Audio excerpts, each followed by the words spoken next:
ಮಾಡೋಣ. ಪ್ರೀತಿಯ ಪರಲೋಕದ ತಂದೆಯೇ ಸ್ವಾಮಿ, ಇದುವರೆಗೆ ಕರ್ತನೆ ನಿನ್ನ ವಾಕ್ಯಗಳ ಮೂಲಕ ನೀನು ನಮ್ಮೊಂದಿಗೆ ಮಾತಾಡಿದೆ. ಆ ಒಂದು ಸಾರ್ದಿಸ್ ಸಭೆಯ ಬಗ್ಗೆ ದೇವರೇ, ನೀ ಅವರನ್ನು ಎಚ್ಚರಿಕೆಗೊಳಿಸಿದಂತೆ ನಮ್ಮ ಜೀವಿತಗಳನ್ನು ಎಚ್ಚರಿಕೆಗೊಳಿಸುವಂತೆ ಪ್ರಾರ್ಥಿಸ್ತೇನೆ ಸ್ವಾಮಿ. ಇಲ್ಲಿ ಕೂಡಿರುವಂತ ಎಲ್ಲ ದೇವ ಜನಗಳ ಮೇಲೆ ದೇವರೇ, ಮತ್ತು ಈ ವಾಕ್ಯವನ್ನ ಕೇಳಿಸಿಕೊಳ್ಳುವ ಎಲ್ಲಾ ಜನಗಳ ಮೇಲೆ ನಿನ್ನ ಮಹಿಮೆ ಆವರಿಸಲಿ ಸ್ವಾಮಿ. ಅವರೆಲ್ಲರನ್ನ ಕರ್ತನೆ, ಅವರ ಜೀವಿತವನ್ನ ಕರ್ತನೆ ನೀನು ಸರಿಪಡಿಸಲು ಬಯಸುತ್ತಿರುವುದಕ್ಕಾಗಿ ಸ್ತೋತ್ರ ಮಾಡ್ತೇನೆ. ಅವರ ಅಗತ್ಯಗಳನ್ನ ದೇವರೇ ಮೀರಿ ಸಂಪಾದನೆ ಮಾಡ್ತಾ ಇದ್ದಾರೆ, ಆದ್ರೆ ಅದನ್ನ ಯಾವ ರೀತಿಯ ನೆಮ್ಮದಿ ಕೂಡ ಅವರ ಜೀವನದಲ್ಲಿ ಇಲ್ಲದೆ ದುಃಖವನ್ನ ಅನುಭವಿಸ್ತಿದ್ದಾರೆ ಸ್ವಾಮಿ.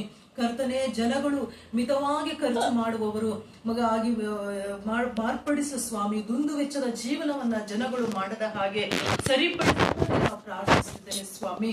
ಇದೇ ಸಮಯದಲ್ಲಪ್ಪ, ಈ ಒಂದು ಸಭೆಯ ಒಳಗಡೆ ಇರುವ ಪ್ರತಿಯೊಬ್ಬರಿಗೆ ಕೂಡ ನೆಮ್ಮದಿ ಮತ್ತು ರಕ್ಷಣೆಯನ್ನ ಕೊಡುವಂತೆ ಪ್ರಾರ್ಥಿಸುತ್ತಿದ್ದೇನೆ ಸ್ವಾಮಿ. ಹಾಲೆಲೂಯಾ. ಎಲ್ಲಾ ಜನರ ರಕ್ಷಣೆಗಾಗಿ ನೀನು ಈ ಲೋಕಕ್ಕೆ ಬಂದಿದ್ದೀಯ ದೇವ್ರೆ. ಇಲ್ಲಿ ಕೂಡಿ ಬಂದ ಒಬ್ಬೊಬ್ಬರ ಶರೀರಗಳ ಮೇಲೆ ಇರುವಂತಹ ಗಂಟುಗಳನ್ನ ದೇವರು ತೆಗೆದು ಹಾಕ್ತಾ ಇದ್ದಾರೆ. ಕರ್ತನ ಆತ್ಮನು ಹೇಳ್ತಿದ್ದಾನೆ, ನಿಮ್ಮಲ್ಲಿ ಈ ಒಂದು ವಿಡಿಯೋ ಅಥವಾ ಈ ಒಂದು ನನ್ನ ವಾಕ್ಯವನ್ನ ಕೇಳಿಸ್ಕೊಳ್ಳುವಂತ ನಿಮ್ಮಲ್ಲಿ ಕೆಲವರ ಗಂಟುಗಳು ವಾಸಿ ಆಗ್ತಾ ಇದೆ. ದೇವರು ನಿಮ್ಮ ಶರೀರಗಳಲ್ಲಿ ಗಂಟುಗಳಾಗಿರುವುದನ್ನ ದೇವರು ನೋಡ್ತಾ ಇದ್ದಾರೆ. ಅಂತ ಕ್ಯಾನ್ಸರ್ ನಂತ ಕೆಲವು ಗ್ಲ್ಯಾಂಡ್ ಗಳನ್ನ ದೇವರು ತೋರಿಸ್ತಾ ಇದ್ದಾರೆ. ಅಂತದನ್ನ ದೇವರು ವಾಸಿ ಮಾಡ್ತಾ ಇದ್ದಾರೆ.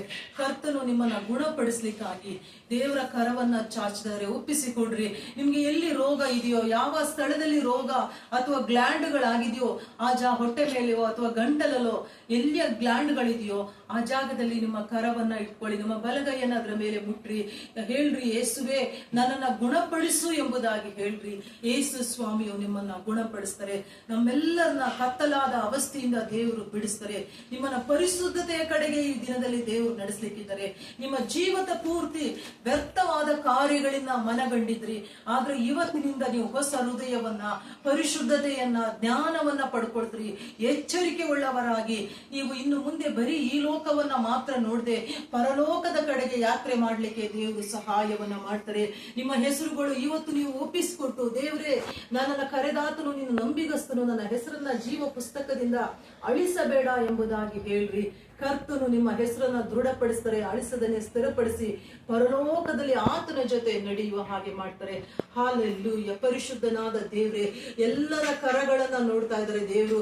ಎಲ್ಲರ ಕರಗಳ ಮೇಲೆ ಕರ್ತನ ಮುದ್ರೆಯನ್ನ ಹಾಕುವುದನ್ನು ತೋರಿಸ್ತಾ ಇದ್ದಾರೆ. ಅನೇಕರ ಹೃದಯಗಳ ಮೇಲೆ ದೇವ ರಕ್ಷಣೆ ಉಂಟು ಮಾಡ್ತಾ ಇದ್ದಾರೆ.